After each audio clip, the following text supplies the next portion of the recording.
Bonjour à toutes et à tous, j'espère que vous allez bien. Alors oui, ce week-end, le soleil sera au rendez-vous, ça c'est sûr. Aujourd'hui, j'ai envie de vous partager une recette qui rafraîchit un peu tout le monde en fin de repas et qui peut être également une idée recette pour le cadeau de la fête des papas qui est le week-end prochain. Alors je vais vous proposer de réaliser un vacherin glacé.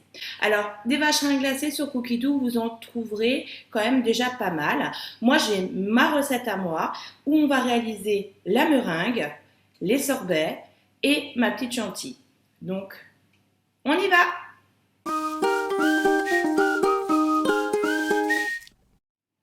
Alors, pour démarrer, nous allons réaliser la recette de la meringue classique que vous trouverez sur Cookidoo. C'est la partie de la recette qui est la plus longue, puisqu'une meringue, lorsque vous la faites, il y a une cuisson relativement longue pour qu'elle sèche. Et on va commencer par préchauffer notre four à 100 degrés, le temps de faire notre meringue. J'insère dans mon bol mon fouet. J'y rajoute 4 blancs d'œufs, une pincée de sel. Et on est parti pour 5 minutes à vitesse 3. Avant de démarrer, j'ai pesé 200 g de sucre dans mon récipient et au bout d'une minute, je vais rajouter au fur et à mesure mon sucre par l'orifice pour la prise de ma meringue. Il faut toujours compter entre 40 et 50 g de sucre par blanc d'œuf pour que votre meringue soit bien ferme. Je rajoute petit à petit mes 200 g de sucre à ma meringue. Ma meringue est prête, vous avez vu, on a le petit col de cygne là, ça veut dire qu'elle est prise. Après avoir enlevé le fouet, donc je vais transvaser ma meringue dans une poche à douille pour pouvoir justement pocher mes meringues. Pour pouvoir remplir facilement ma poche à douille, j'utilise mon panier, vous pouvez aussi utiliser un shaker, tout dépend de la taille de votre poche à douille. Et je rajoute justement ma meringue dans la poche. Justement, on va parler des moules possibles pour faire votre vacherin. Alors, vous voulez faire un vacherin individuel, vous faites 2 glaces, vos meringues et vous utilisez une belle verrine, 2 boules de glace, des meringues que vous pouvez concasser, vous pouvez superposer en quinconce entre les quenelles de sorbet, un petit coup de chantilly sur le dessus, quelques amandes effilées. Laissez libre cours à votre imagination. Ça vous permet d'avoir un vacherin rapide. Voilà l'idée. Maintenant, moi, j'ai envie de faire un vacherin 10-15 personnes à un prix défiant toute concurrence, surtout en utilisant les fruits de saison lorsque vous faites vos sorbets. Et du coup, on a les moules à charnière. Alors, les moules à charnière, c'est quoi? Vous avez ce type de moule. Donc, vous voyez, l'avantage de ce moule à charnière, c'est quand on va former notre meringue et qu'on va superposer les couches de sorbet pour pouvoir le démouler et faire la déco à la chantilly. On aura la possibilité d'élargir le cercle pour ôter. Donc là, on a du rond, on a aussi du carré. Alors, j'ai pas mis le fond, c'est volontaire, hein. Voilà. Je vous expliquerai pourquoi tout à l'heure. On peut faire vraiment des vacherins pour une grande quantité.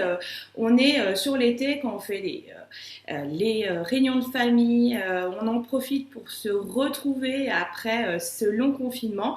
Et ben, il faut trouver un dessert qui va ravir tout le monde. Et franchement, le vacherin, c'est vraiment un dessert qui ne coûte pas cher lorsque vous faites avec votre Thermomix. Une autre idée de moule, c'est le moule à fond amovible. Alors l'avantage ici, là il est un petit peu petit, hein, donc je ne vais pas utiliser celui-là aujourd'hui, mais vous trouvez facilement des moules à manquer à fond amovible. Alors là, on est sur 8 parts, grosso modo.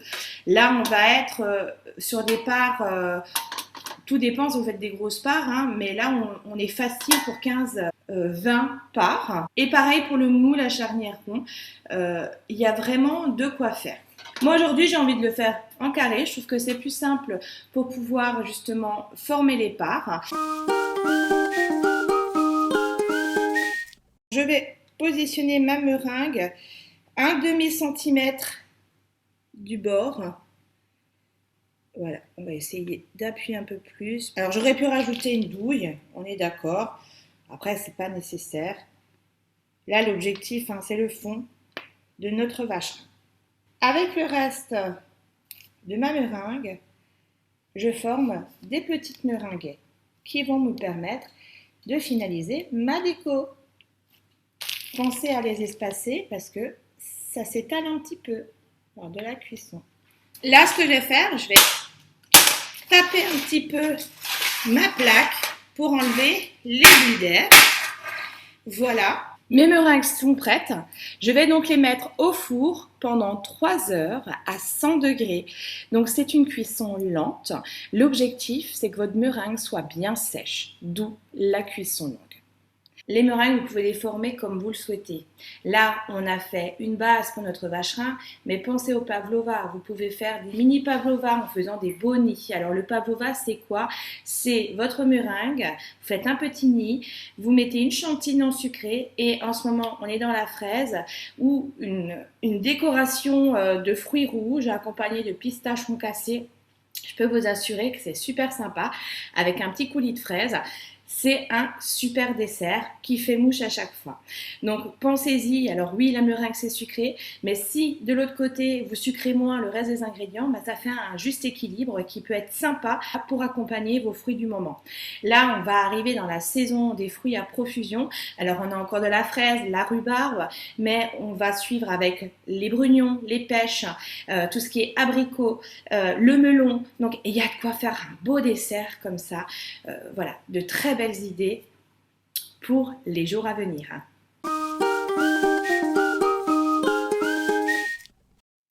Après 3 heures de cuisson, regardez ma belle meringue que j'ai laissée refroidir quand même avant d'y rajouter mon sorbet et vous pouvez voir qu'elle est calée dans mon moule à charnière. Et bien sûr, j'ai mes petites meringues que j'ai faites à côté qui vont me permettre de finaliser la déco de mon vacherin. On va donc passer maintenant à la réalisation des sorbets. Pour réaliser vos sorbets, dirigez-vous sur votre recette Cookie Dough sorbet aux fruits.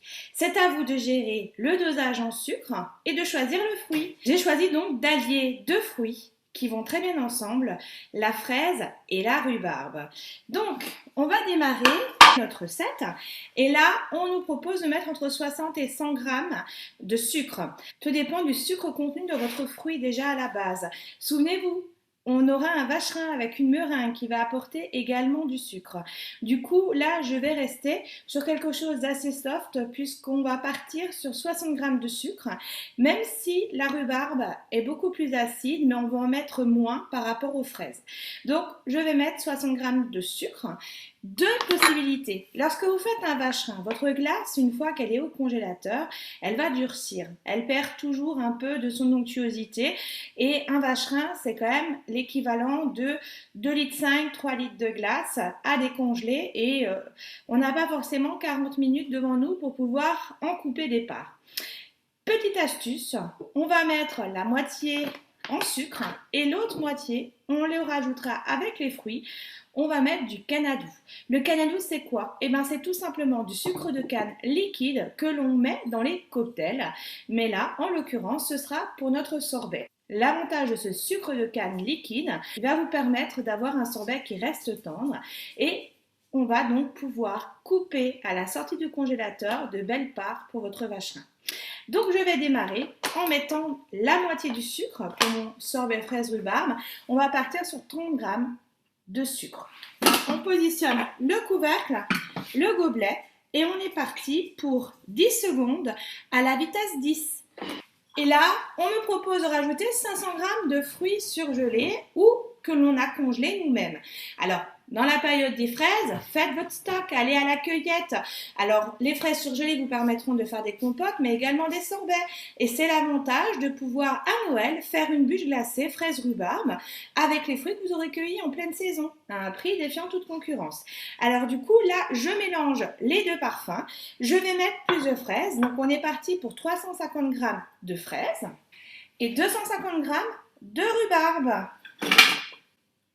Pensez à bien congeler vos fruits à plat pour éviter qu'ils ne fassent de gros paquets puisqu'on est quand même sur un gabarit d'à peu près 1 glaçon. Ne coupez pas vos fruits plus gros. On a de bons couteaux, mais quand même il y a des limites. Et du coup, avec mes fruits, je rajoute la différence de sucre. Donc on va mettre 30 g de canadou en plus. Et là, je vais rajouter en plus un blanc d'œuf. Alors même si dans la recette, il est facultatif, l'avantage du blanc d'œuf, c'est qu'il va donner de l'onctuosité à votre sorbet, sans qu'on y rajoute de la crème. Et en même temps, il va jouer le rôle de liant. Alors, est marqué facultatif, pour moi, il est indispensable. On prend notre spatule. La spatule ne touchera jamais les couteaux puisqu'elle a sa garde qui va nous permettre en fait de faciliter le mélange et le mixage des fruits pendant la recette. Et là, on a grosso modo une moyenne d'1 minute 30 de mixage sur la vitesse 5. Voici le résultat. Maintenant, j'ai envie d'apporter encore plus de légèreté à mon sorbet sans y rajouter de la crème. Alors, on a un accessoire chez Thermomix qui va vous aider à avoir ce rendu glace à l'italienne sans crème, donc sorbet à l'italienne. C'est notre fouet. Donc, je rends visible la tête de mes couteaux et j'insère mon fouet au travers de la croix des couteaux. Si jamais vous n'arrivez pas à bien le positionner, tourner d'un petit quart de tour, il arrivera tout seul sur la tête des couteaux. Là, mon fouet est bien positionné. Je ne mets toujours pas de gobelet. Attention, le fouet est dans mon bol. Et là, je vais lancer pour 1 minute à vitesse 3. L'objectif ici, c'est de brasser mon sorbet pour le rendre donc plus mousseux et encore plus onctueux. Mon sorbet fraise rhubarbe est terminé. Je vais donc ici remettre mon sorbet sur la meringue. En attendant de faire l'autre parfum, je positionne ma glace déjà réalisée avec la meringue au congélateur. Deuxième parfum de sorbet que je vous propose, fruits de saison qui arrivent sur les étals. Donc je vous propose un sorbet à l'abricot. Donc ça sera un vacherin, fraise rhubarbe et abricot. Alors, petite idée aussi, on va refaire notre sucre. Comme tout à l'heure, moitié sucre glace, moitié sucre de canne. Vous pouvez aussi aromatiser vos sorbets en y rajoutant dans votre sucre ou dans vos fruits des herbes aromatiques. Un exemple, la fraise se marie très bien avec du basilic ou le melon également, ou bien aussi de la menthe, ça rafraîchit, c'est très sympa. Pour l'abricot, on va rester simple, on va faire le sorbet basique. Si vous voulez faire une assiette gourmande autour de l'abricot cet été, eh bien vous pouvez faire un sorbet avec un sucre glace au romarin. Vous faites votre sucre, vous mettez une branche de romarin que vous coupez un petit peu au ciseau au niveau des aiguilles et vous faites votre sucre au romarin ou à la lavande, ça va parfumer votre sorbet et ça va vous donner vraiment une touche originale. Vous faites une petite assiette avec une petite tarte à l'abricot, à côté votre sorbet à l'abricot au romarin, vous mettez un petit crumble de spéculoos sur le dessous dans votre verrine et franchement, ça va au top, c'est une super idée de dessert. Et là, donc pour mes abricots, on va partir pareil sur 50-60 grammes, donc 30 grammes de sucre glace et 30 grammes de sucre de canne. Et on est parti pour 10 secondes à vitesse 10. Je rajoute 500-600 g d'abricots. J'y rajoute les 30 g de sucre de canne liquide restant. Et pour que mes abricots, une fois transformés, ne foncent pas trop une fois le sorbet réalisé, je rajoute 2 cuillères à café de jus de citron. Je rajoute donc mon blanc d'œuf, très important. On pose le couvercle, notre spatule et on est parti pour grosso modo 1 minute 30 à la vitesse 5. Mon sorbet à l'abricot est prêt. Et je vais le rendre encore plus onctueux avec le fouet. Alors attention, tous les fruits ne se prêtent pas au fouet, comme le melon ou la pastèque. C'est des fruits qui sont chargés en eau et qui risquent en fait de transformer votre sorbet en flotte. Mon fouet est positionné et on est parti pour 1 minute à la vitesse 3. Voilà, mon sorbet abricot est prêt et je vais donc recouvrir mon sorbet fraise rhubarbe de ma couche de sorbet abricot. Maintenant que mon vacherin est prêt, avant de faire une déco avec de la chantilly, je vais quand même le laisser au congélateur, le temps que mon sorbet soit bien pris et bien formé mon cadre. Et je traite tout à l'heure mon moule à charnière pour finaliser la déco. Voici le moment de réaliser notre chantilly mascarpone pour décorer notre vacherin. Alors, tout dépend de la grandeur de votre vacherin. Là, je vais partir grosso modo sur 400 g de crème à 32-35% de matière grasse. Et je vais rajouter de la mascarpone pour pouvoir apporter justement de la fermeté à ma chantilly. Comme ça, je pourrai la travailler en poche à douille. Je vais insérer en premier lieu mon fouet dans le bol. Je rajoute dans mon bol 400 g de crème. Et je rajoute la moitié de la quantité de crème en mascarpone, donc ça fait à peu près 180-200 g de mascarpone. J'y rajoute un petit peu de sucre, mais pas grand chose. On va mettre l'équivalent de 30-40 g de sucre, ça suffira en premier.